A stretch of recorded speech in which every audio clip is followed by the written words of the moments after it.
Hello YouTube, and here's another video. We weren't able to get too many leagues going this week. We did take a small break and played something else on the stream, so thank you for your patience with that.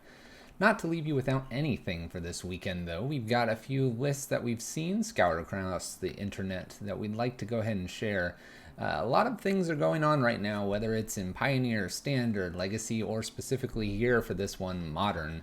Kaheera has brought in some interesting cards, a lot of interesting decks to be played, and so we're going to feature a few of the companion ones that I've found that I personally have enjoyed, and saves you some time from trying to find them all across the internet.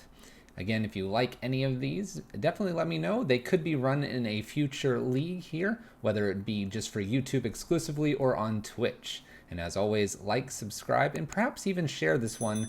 All the deck lists will be below, so without further ado, here's 5 lists that I'm finding interesting from my Kaheera. Starting off, we have our first list here, Yorion Sky Nomad. This one comes to us from Aspiring Spike, who appears to be doing very well, whether it be on stream or through leagues as they're playing it online. Reminder, the deck list, so you can easily grab it, will be linked below. So, why are we starting with this one? Well, it's got the most going on, that's for sure.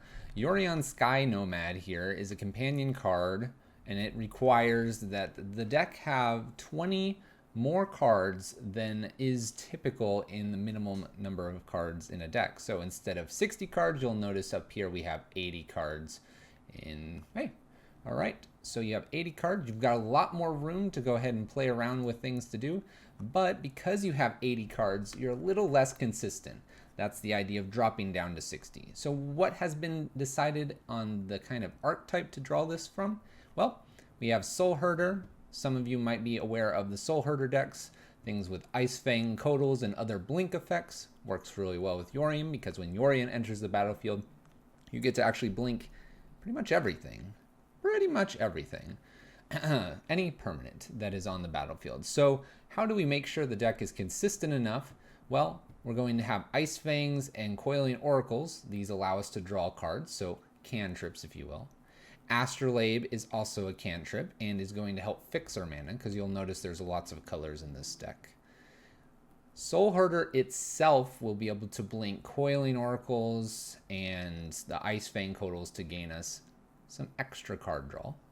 Eternal Witness will allow us to blink or bring back anything from the graveyard that might help us further this, whether it's more ephemerates, Charming Princes, Oracles, or Codals.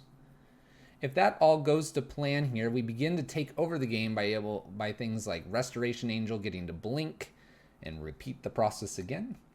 We have Avalanche Riders to set our opponent back some. We have the Kiki Jiki Restoration Angel combo. And above all of that, we of course have Yorion from the sideboard. So everything's going to be blinking. At the end of the day, the general gist of this though is that you're going to find probably Court of Calling or a smattering of your blink creatures overwhelm your opponent and gain so much extra advantage that you should just completely take over the game. Now, Aspiring Spike's been taking this to great success. You still have, unfortunately, a 15-card sideboard. You can't increase that at all.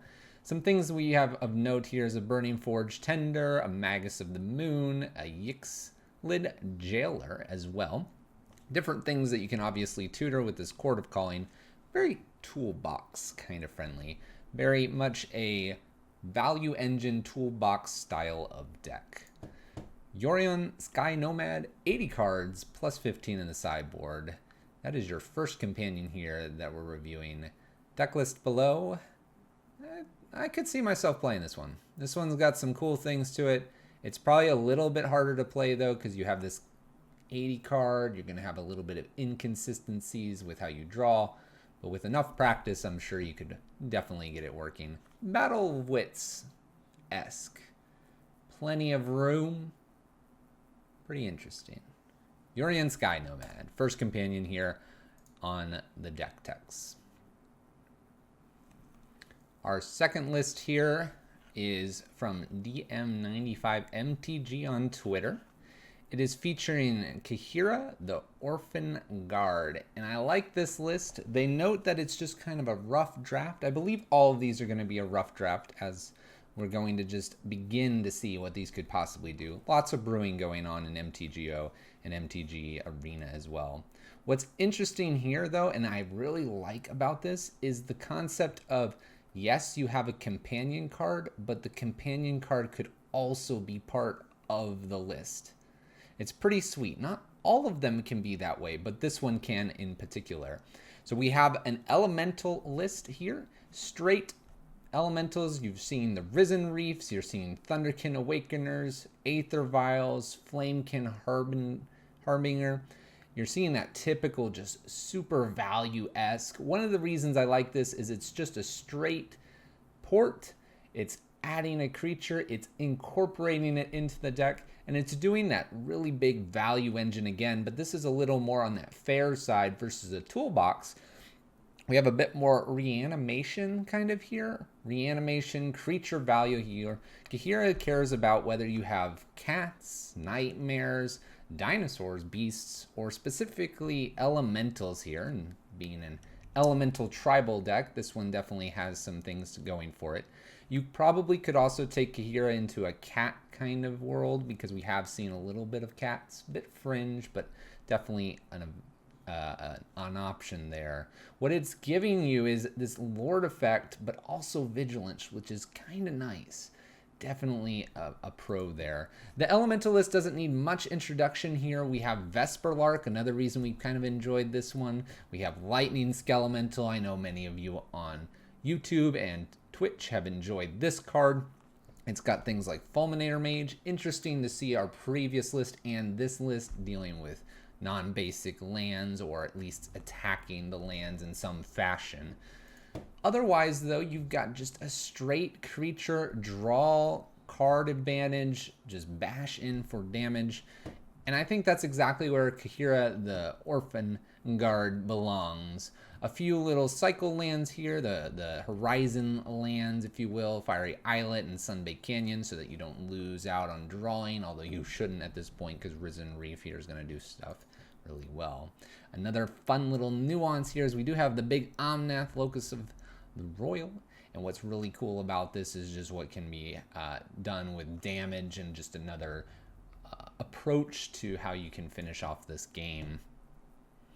One thing that's kind of interesting that I wouldn't have expected here, and I'm not an element person per se, but we have a Master of Waves sitting over here in the sideboard. That's kind of cool to include because it makes elementals, not necessarily it being an elemental, but it makes them. And then with Kaheera out, definitely could be a nice little boost there.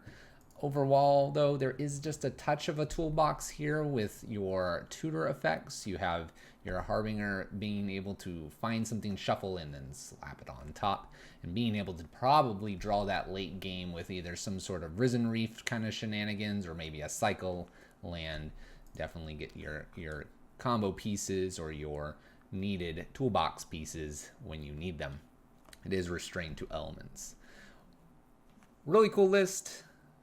The M95 MTG does make a mention that it's kind of a rough list, but they've done fairly well.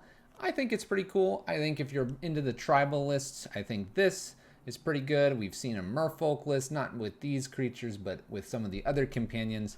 So take a look down below. We'll include that Merfolk one. We'll mention it one more time here in these deck techs. Kaheera, though, value, creatures, Lord effect, swinging in. Don't have to tap, though. All vigilant. That's our second deck tech.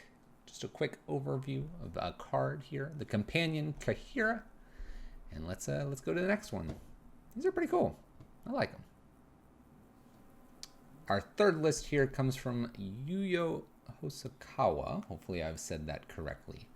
And similar to our last companion, we have Gyruda here in the main and as our companion card. Now Gyruda's limitation, or your building restriction, is even costed cards. So 2, 4, 6, 8.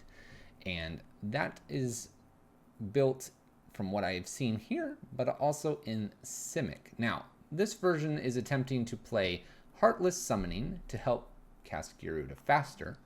Play Gyruda, which then you mill the top 4. Your opponent mills the top 4, and then you're able to play a creature card from those and put it into the battlefield.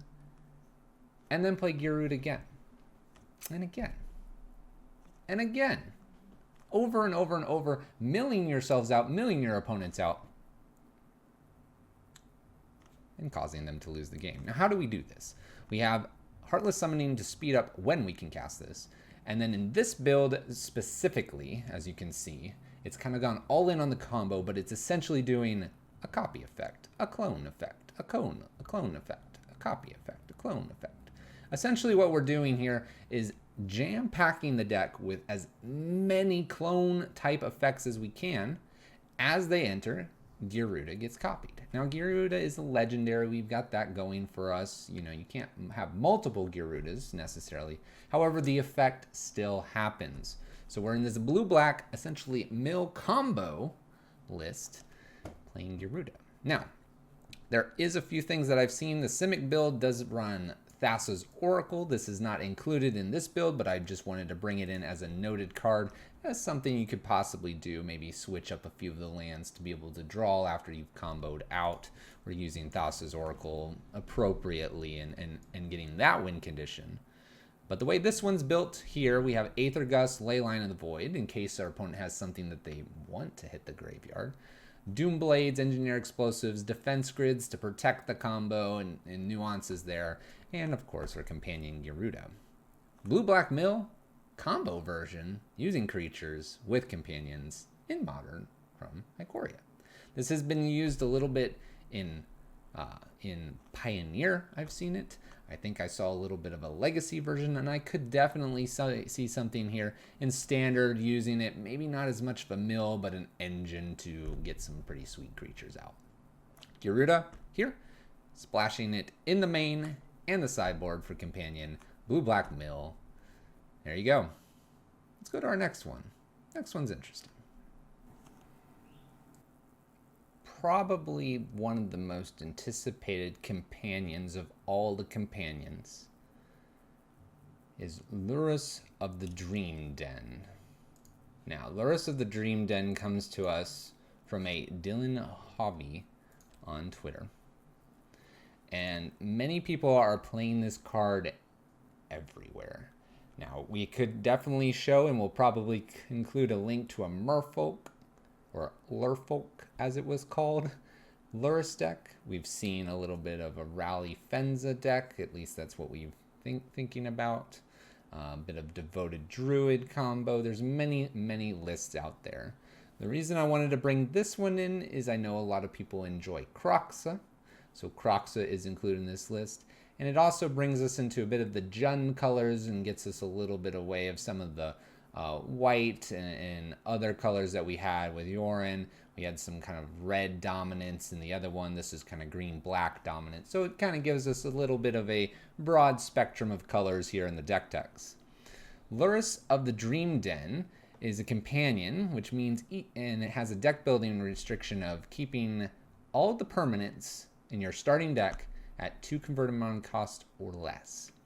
Now, unlike some of our other companions, which actually work in the main deck based on the deck building restrictions, Lurrus does not. Lurrus is actually 3 converted mana cost, so you cannot actually play it main and companion. However, you could strictly just make a deck without the companion. But the focus of these deck techs here are companion builds. So, what is going on with Lurrus though? Why does it matter? Well, during each of your turns, you may cast 1 permanent spell with converted mana cost 2 or less from your graveyard. So we've seen this in Death Shadow builds. We've seen a few of those. We have Tarmogoyf, Dark Confidant, Kroxa in this one. A lot of good things here in our deck that we can play and recursively play. Lurrus has been played in Boggles as well. There's all kinds of lists. As many as I can find. When I put up the video, I'll add them to the deck list. But just know you can probably find this card somewhere. Consider picking it up. Now, what is this doing? Well, I called it actually Lurrus Jund Kid or Little Kid. I know that reference has been is something where like you have zoos or little kid decks or other things like that, perhaps in Abzan. We're gonna just kind of piggyback on that. It's Jund. I don't think I have to really introduce this. It's Tarmogoyf. It's Dark Confidant. You have Croxa, which has been making splashes in Jund. You have the Inquisitions. You have the Thoughtseize, K Commands, and Maelstrom Pulses. But wait, K Command 3? Maelstrom Pulse 3? Well, yes, you can actually do that because they're not permanents. Remember, this is permanent restriction, not instance or sorcery. So that's why you don't see a Liliana here. You don't see some of the other 3, 4, sometimes 5 drops, Kalidas, so on and so forth. Now, this person's decided that they didn't want to add anything else sideboard so that they can keep Lurrus as a companion card. One thing I would say is that if you wanted to run Kalidas, if you want to run Liliana, you can definitely bring those in. Keep in mind, you may want your sideboard for something else that kind of interacts. In this case, we have Pillages, again with the land destruction, Boils, and we have Engineered Explosives and Veils to prevent counters, so on and so forth. So you may not want to pivot your deck in such a way that you want to bring Lurrus main, but in this case you could. If you wanted to, you'd just note that you would lose that companion piece. But if there's something that you like in Jund that you want, or you're going a little bit larger Jund after sideboards, definitely consider it. Remember though, you've got to keep that companion stuff going for the most part. So you have this going on. I may have to do a double check as well. We've noted that Lurrus in the companion piece. I don't know what the restriction is for if you were to bring something in, can you then continue to have it as a companion? I presume you could, but maybe someone can check me in the comments to double check how Lurrus sideboarding and afterwards. I know you don't need it in the post board because you have the starting deck requirement. We've talked a little bit too much here about Lurrus though. It is Jund though. We have Assassin's Trophies, we have Fatal Pushes, we have Unearths, we have Lightning Bolts, we have a seal here for Lurrus as well. We have Spell Bombs and Mishra's Baubles here just as artifacts that you can recur with Lurrus. It is Jund. Value upon value upon value. You'll notice with the companion cards, we're just bringing extra value. And I'm not going to say it's going to be necessary to have a companion deck. However, if you don't have a companion deck or you're not using that extra value the companion is bringing you, you're going to definitely need to be countering it in some way, preventing that value from generating. Lurrus is great though. Interacts with just about everything here very well. Jund, doing Jund things. That's what it's doing. We've got one more, an interesting one. We'll see you in that next one. Our final deck here comes from one of our Pyro Prison players. And it's not a companion deck. Whoa, wait, Fluffy. You said this was companion deck text. It is. But with all focused deck techs and being prison based, a lot of our decks are prison focused, metagame tackling decks. Keep in mind that Ikoria brings a lot to the table. Don't just funnel in that we must play companion, although I would encourage you to go ahead and give it a shot and build your own companion decks. But keep it in mind that you could definitely see some other builds here. Now we're going to go ahead and take one from the Pyro Prison community, not only for just being a little bit different, but I also know that our Pyro Prison YouTube viewers are missing that red. So here you go, red. Mr. Jangles brings this to us, and we're not going to talk too much about it because it may show up on stream, but generally speaking, it is using red cards. You're going to see Pyro Prison stuff. You'll notice that there is creatures on 3 with Rabble Master, Magus of the Moon, Planebound Accomplice, and Seasoned Pyromancer along with Simian Spirit Guide. 3, 3, 3, 3. Why is this important? Because you can use Planebound Accomplice, cheat out a Planeswalker, essentially polymorph with Lukka, the Coppercoat Outcast, spin the wheel, and land on a creature, convert a mana cost greater than what you sacrifice with the -2 ability, and land on Emrakul.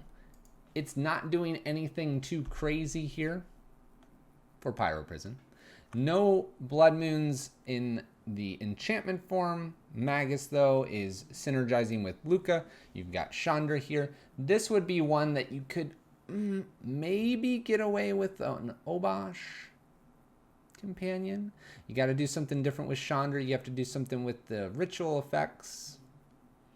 However, you could do something like that, but why does it matter? See? If you were to take Obosh and try to make this all, I believe it's odd. I believe that's the odd converted mana cost. You would actually lose out on probably a few pieces here. Why does it matter if you do extra damage with Emrakul? Just slam in with Emrakul. Lukka, Coppercoat, Outcast, though, a bit of an interesting build. It's definitely in development, but that's the beauty of what's happening right now. People are brewing decks, they're coming up with interesting ideas, they're using companions, they're not using companions, they're meshing decks that exist, they're creating brand new decks. It's a time to play Magic and brew if you're able to, and if not, share videos, watch other videos, check out streamers, support your local content creators here on the internet. They're doing a lot for you. Twitter's great right now, all of the above. Check them out. A lot of them have their deck lists. If you're going to get some cards, going to go online, whatever it may be, definitely go and check out those options and see what you come up with. So here you go. A non-companion deck to finish this out. Lukka, Coppercoat, Outcast. A bit all in, but when worry not. There you have it, a variety of decks, companion-based. It did not include all of them. We're missing the Otter, for example, Obosh. We have a big beast that needs 3 converted mana cost or greater, and so on and so forth on the companion cards, as well as splashing into a little bit of non-companion cards. If you've enjoyed any of these lists or have your own list to share, please leave a comment. Check out the deck list in the description. Share the video. We've taken a look throughout some of the content on Twitter, Twitch, Reddit, so on and so forth. And we hope that this will help you begin to decide maybe what companion you would like to build. As always, subscribe, like, and we'll see you in the next video. Who knows? Maybe you'll spark my interest in an upcoming video with a companion card. Take care all, be safe, have a good one, and we'll see you next time.